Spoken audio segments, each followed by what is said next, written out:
ما شاء الله أنت تعلم، أنت تقرأ في الكتب الكثيرة. قال العلماء في سيرة الشيخ سيد عبد القادر الجيلاني رحمه الله: كانت أخلاق الشيخ سيد عبد القادر الجيلاني جميلة، أوصافه حميدة، بدنه طيبة، نفسه زكية، كفه سخية. قبل أن نذهب إلى الموضوع، نريد منك أن تقدم لمشاهدي قناة مدني سبب تسمية الشيخ محي الدين، ولماذا لقب الشيخ بذلك. الحمد لله رب العالمين، والصلاة والسلام على سيد الأنبياء والمرسلين. قصة عجيبة وغريبة عندما سمي الشيخ بمحيي الدين، يعني الذي يحيي الدين. سئل الشيخ عبد القادر الجيلاني رضي الله تعالى عنه عن سبب التسمية. وردت هذه القصة في كتاب قلائد الجواهر.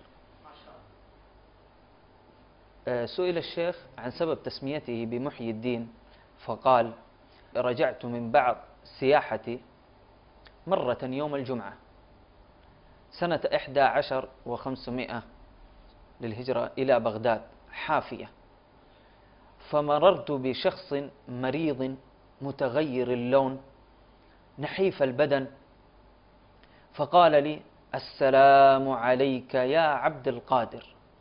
فرددت عليه السلام، فقال: أدن مني.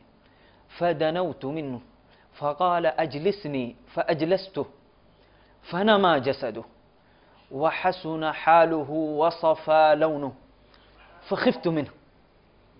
خاف الشيخ عبد القادر الجيلاني منه، فإن قال له ذلك الرجل: أجلسني. فأجلسه الشيخ، يعني جلس بجواره، وإذا بذلك الرجل المتغير اللون نحيف البدن تغير لونه، نمى جسده، حسن حاله. فخاف منه الشيخ عبد القادر الجيلاني، فقال هذا الشخص: أتعرفني؟ فقلت: اللهم لا. الشيخ عبد القادر الجيلاني الآن يسأل هذا الشيخ، قال: أتعرفني؟ فقال: اللهم لا. فقال: أنا الدين. فقال: أنا الدين، وكنت قدمت ودثرت. هذا الرجل يسأل الشيخ عبد القادر الجيلاني: أتعرفني؟ فرد عليه هذا الرجل فقال: أنا الدين. نعم، أنا الدين، كنت قدمت ودثرت، فأحياني الله تعالى بك بعد موتي، فتركته وانصرفت إلى الجامع. يقول الشيخ عبد القادر الجيلاني: فتركت وانصرفت إلى الجامع، فلقيني رجل ووضع نعله لي وقال: يا سيدي محيي الدين. فلما قصدت الصلاة هرع الناس إلي. عندما انتهت من الصلاة هرع الناس إلي يقبلون يدي ويقولون: يا محيي الدين، يا محيي الدين، وما كنت قد دعيت به من قبل.